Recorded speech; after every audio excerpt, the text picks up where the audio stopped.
Assalamualaikum warahmatullahi wabarakatuh.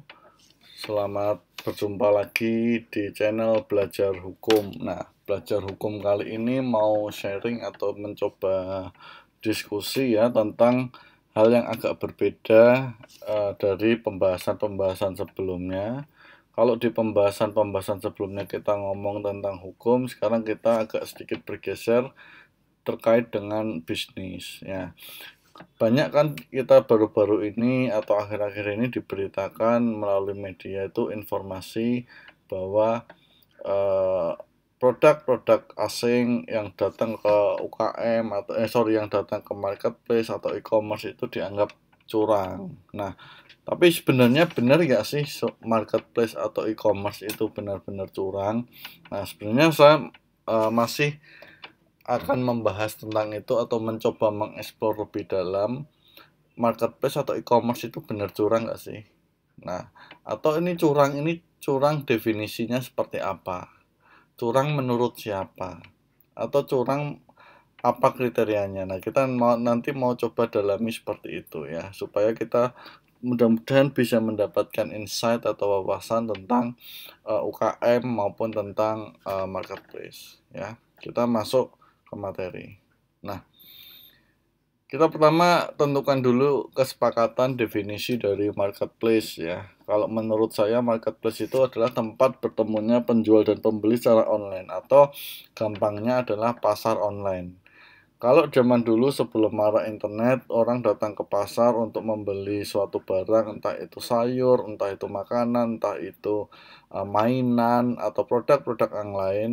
Datang ke pasar, ketemu dengan penjual, lakukan negosiasi, terjadi transaksi, selesai. Nah, tapi sekarang dengan sudah adanya teknologi, dengan adanya internet, maka diciptakanlah pasar secara online. Yaitu di situ ada penjual yang menjual berbagai macam produk yang ada dan pembeli bisa datang langsung untuk memilih produk yang diinginkan.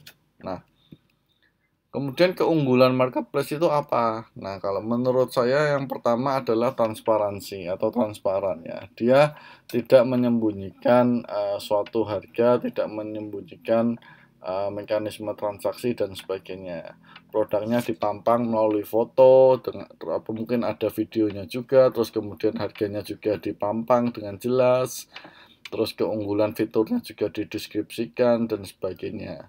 Kemudian biaya pengiriman juga tertera dengan jelas. Jadi saya pikir marketplace keunggulannya adalah transparan. Artinya si pembeli tahu jelas spesifik berapa yang harus dia keluarkan untuk membeli suatu barang.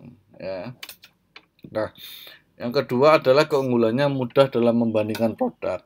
Kalau dibandingkan dengan pasar era tradisional, di mana kita harus jalan satu kios ke kios lain, dan seterusnya, kalau marketplace ini kita cukup ngeklik saja, cukup katakanlah kita pengen klik contoh aja casing handphone seperti itu ya, casing handphone, maka akan muncul berbagai macam produk tentang casing handphone dengan harganya masing-masing. Nah, sehingga kita mudah untuk mencari produk yang sesuai dengan kita, seperti itu. Kemudian transaksi aman ya, karena marketplace yang kita tahu ya, transaksinya tuh tidak langsung ke penjual, tetapi transaksi di hold dulu, begitu barang sampai dipastikan terkirim, baru transaksi diteruskan. Sehingga pembeli maupun penjual merasa aman ketika melakukan jual beli di marketplace. Nah, berdasarkan informasi tadi atau orientasi saya berpikir bahwa marketplace ini adalah pasar yang sempurna, pasar yang transparan.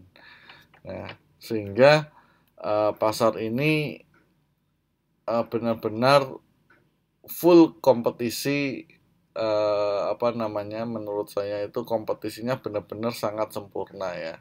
Nah, lalu bagaimana dengan UMK? Nah, UMK ini adalah usaha mikro dan kecil ya. Kita harus garis bawahi dulu ya, ini adalah usaha mikro dan kecil. Nah, menurut saya marketplace ini tidak cocok sebagai distribusi penjualan UMK. Ya, tidak cocok. Kenapa? Karena pasarnya sempurna.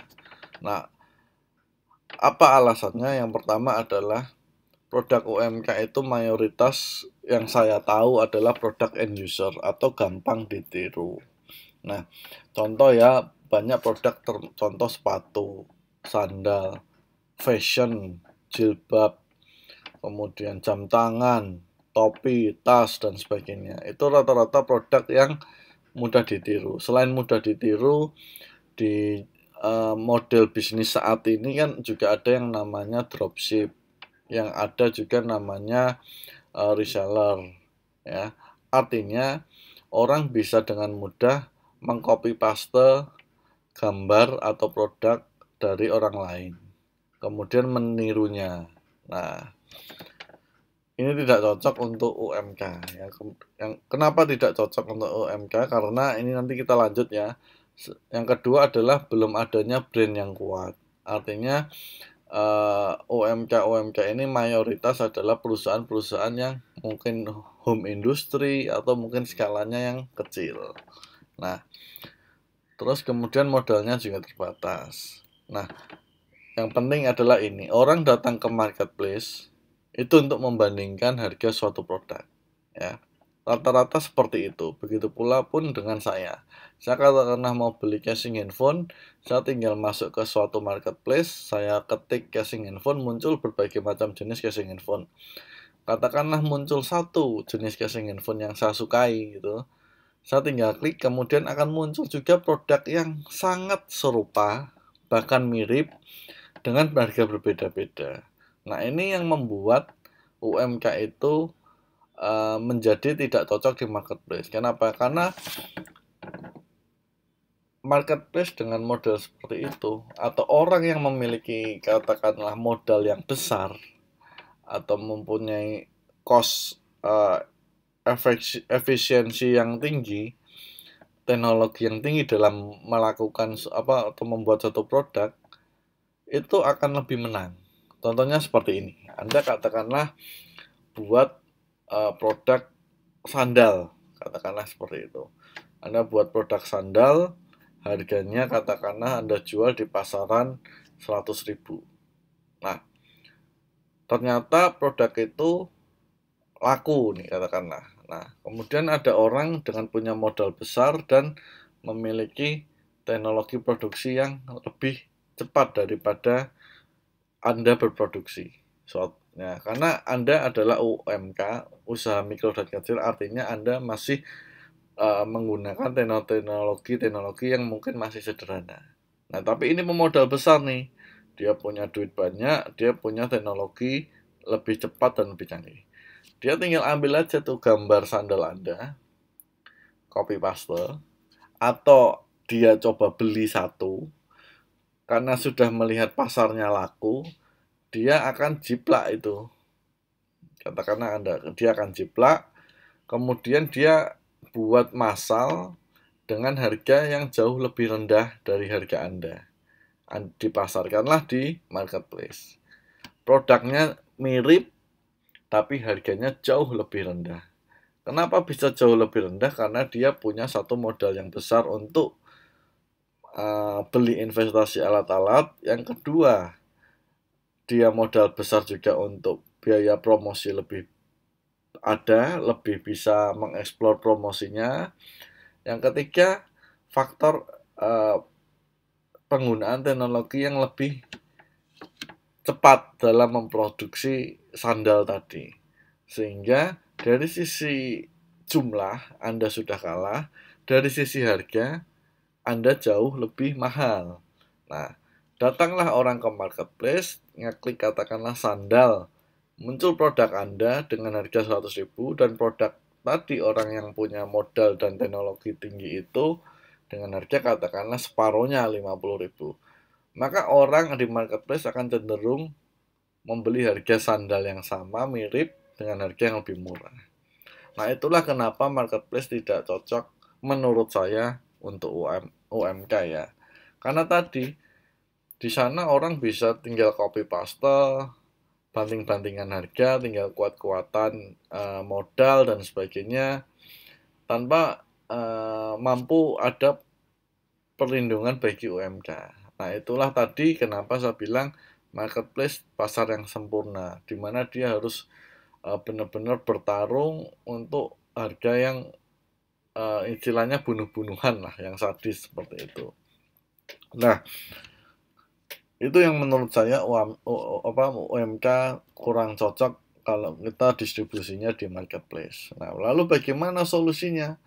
Nah, solusi UMK yang menurut saya adalah yang pertama adalah buat diferensiasi produk atau main pada niche yang unik. Artinya, ketimbang kita mencari atau membuat produk yang sifatnya adalah gampang ditiru atau mudah dijiplak, lebih baik kita bermain diferensiasi yang khusus, ya, khusus. Jadi benar produk-produk yang spesifik, sehingga keunikan itu membutuhkan waktu dan membutuhkan riset untuk membuatnya. Nah, tapi itu saja tidak cukup menurut saya. Nah, yang kedua adalah buat kolam Anda sendiri atau pakai website sendiri. Kenapa? Karena kalau Anda masuk di marketplace, saingan Anda yang menjajakan produk yang sama dengan Anda itu sangat banyak dan harganya bisa banting-bantingan, harganya bisa bunuh-bunuhan, murah-murahan. Nah, lebih baik Anda buat website sendiri, Anda pasarkan sendiri. Kenapa? Ada suatu filosofi yang cukup menarik. Karena ini adalah usaha mikro dan kecil, di mana produknya mungkin masih terbatas, yang kedua adalah modalnya juga terbatas. Nah, daripada Anda belum sanggup bermain di lautan yang luas, lautan yang penuh dengan ombak, penuh dengan hiu, atau mungkin penuh dengan predator-predator lain, lebih baik Anda membuat kolam sendiri yang arusnya Anda bisa kontrol dan Anda bisa sesuaikan dengan kemampuan Anda. Sebelum Anda masuk ke lautan yang ganas, lebih baik Anda mencoba dulu bermain di kolam sendiri. Saran saya seperti itu, ya. Nah, kemudian bangun engagement dengan customer. Jadi customer itu jangan cuman jual beli selesai sudah, tetapi harus ada follow up-nya, harus ada strategi retaining customer-nya, seperti itu, ya. Nah, jadi menurut saya distribusi UMK itu lebih cocok seperti ini. Karena tadi UMK tidak punya modal yang besar untuk marketing dan sebagainya. Teknologi juga belum bisa melakukan teknologi yang untuk produksinya lebih cepat dan lebih simpel. Nah, seperti itu. Jadi kalau main di marketplace yang memang semua orang bisa masuk, baik dari level kecil sampai besar, terus kemudian semua nggak melihat itu dia punya modal kecil atau modal besar, teknologinya seperti apa. Nah, lebih baik Anda buat website sendiri, Anda katakanlah iklan-iklan lewat sosial media, Anda bikin, tapi Anda arahkan trafficnya itu ke website Anda. Sehingga kalau orang-orang tertarik, Anda sudah punya customer loyal Anda. Dan produk Anda adalah produk yang tidak bisa ditemukan karena di marketplace, cuma dijualnya di website Anda, seperti itu. Jadi itu menurut saya ya, yang penting adalah diferensiasi produk. Katakanlah produknya sama, Anda harus kuat di sisi katakanlah layanan kepada pelanggannya. Atau katakanlah produk sama, harga Anda lebih mahal boleh, tetapi tadi layanannya lebih baik, atau packagingnya lebih baik, atau after salesnya juga bisa seperti itu, ya. Jadi jangan hanya berfokus pada price saja, ya. Bangun diferensiasi produk Anda yang unik apa, dan main dulu di kolam sendiri. Nah, itu saja mungkin sharing mengenai pembahasan kali ini. Jadi kalau ditanya apakah marketplace itu curang atau tidak, menurut saya sih tidak curang, tapi lebih ke arah itu adalah pasar yang sangat sempurna, di mana orang bisa masuk bebas, tidak ada filter, entah itu orang penjual level rumahan atau level skala industri besar, ya. Jadi tidak ada proteksi bagi penjual yang kecil, ya. Jadi orang-orang yang punya modal bisa lebih enak kalau main di marketplace karena dia tinggal lihat produk yang paling laku, dia bisa tiru modifikasi, dia main di harga, dia main di marketing karena ada modal, ada teknologi. Itu saja dari saya. Terima kasih sudah menonton. Mudah-mudahan pembahasan ini bisa memberikan informasi atau memberikan Anda insight-insight tersendiri. Kurang lebihnya saya mohon maaf, saya terbuka untuk diskusi. Assalamualaikum warahmatullahi wabarakatuh.